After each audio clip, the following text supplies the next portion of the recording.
मीनाक्षी अपने मासिक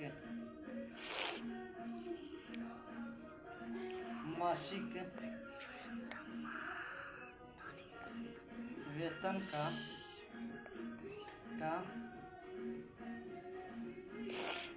औसतन 10% खरीदारी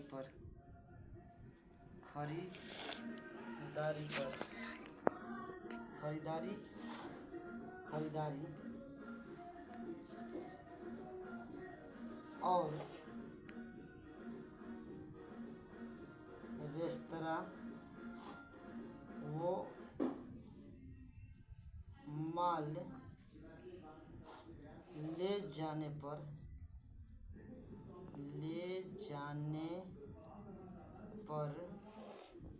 खर्च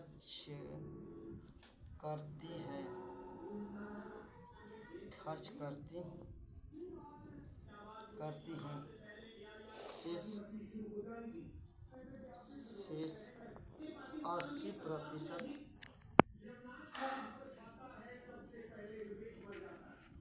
उसके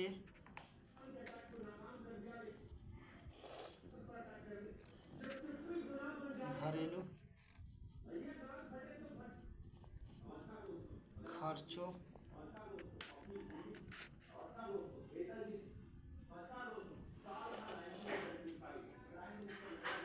व्यय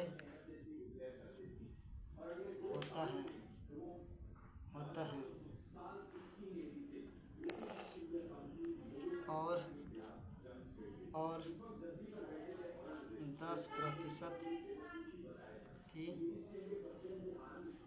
बचत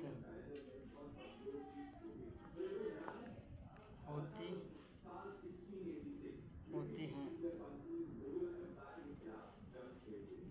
यदि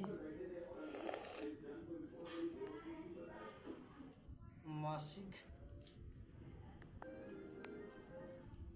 घरेलू व्यय 48,000 रुपया है तो मासिक व्यय कितनी है? ऑप्शन दे दिए हैं। ए 60,000 बी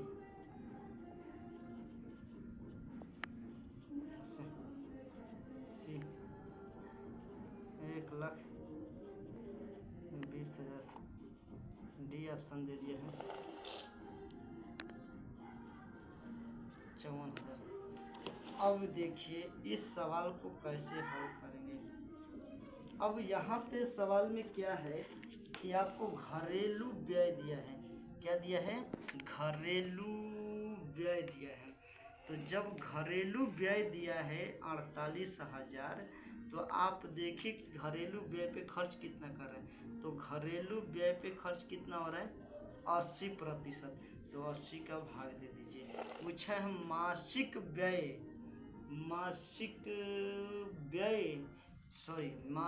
नहीं, सॉरी, ये मासिक आय पूछा है। मासिक आय कितनी है? तो मासिक आय के लिए किसका गुणा कर देंगे? 100 का। तो ये कटेंगे 20 चौके 80 और 20 5 100 हो जाएगा। 4 से कटेंगे 4 एकम 4 4 दूनी 8 है।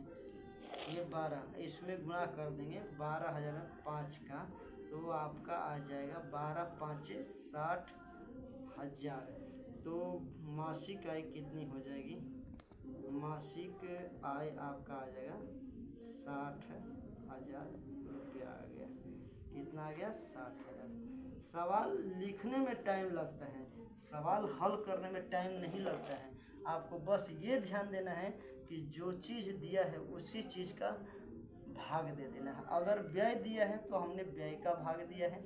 मासिक आय पूछा है तो मासिक आय के लिए 100 का गुणा किए हैं अगर यही बचत दिया होता तो हम बचत का भाग देते, और आय पूछता तो 100 का गुणा करते। तो ये ध्यान देना है कि जब भी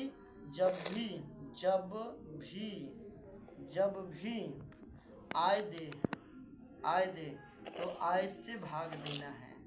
अगर बचत दे तो आपको बचत से भाग देना है, और जब भी आपको खर्च दे तो आपको खर्च का भाग देना है।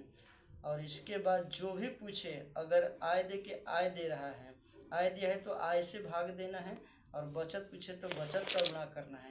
अगर बचत दिया है तो बचत का गुणा करना है, और आय पूछे तो आय का गुणा करना है। खर्च दिया है तो खर्च का भाग देना है, और आय पूछेगा तो आय का गुणा करना है। यह आपको